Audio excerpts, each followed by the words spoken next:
अस्सलाम वालेकुम नाज़रीन, मेहरान टीवी न्यूज़ में भलेकार आऊं आहियां पेरिया गुल। सबका पेरी एक नज़र हेडलाइंस ते।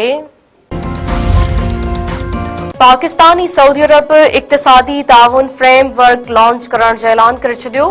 रियाज़ में वज़ीर आज़म शहबाज शरीफ़ ऐं सऊदी वली अहद मोहम्मद बिन सलमान विच में मुलाक़ात जो गॾियल पधरनामो जारी। परडे॒ही वज़ारत मुताबिक़ पाकिस्तान ऐं सऊदी विच में तारीख़ी भाईवारी वधीक मज़बूत बणाइण ते इत्तफ़ाक़ कयो वियो आहे। फ्रेमवर्क तहत इक़्तिसादी, वापारी, सीड़पकारी ऐं तरक़ियाती मंसूबनि ते ॻाल्हियूं थींदियूं। तवानाई, सनअत, आईटी, सियाहत, ज़राअत ऐं फूड सिक्योरिटी जे शोबे खे तरजीह ॾिनी वेंदी। वज़ीर आज़म शहबाज शरीफ़ चयो आहे त डिजिटल निज़ाम सबबि करप्शन में काफ़ी हद ताईं घटिताई आई।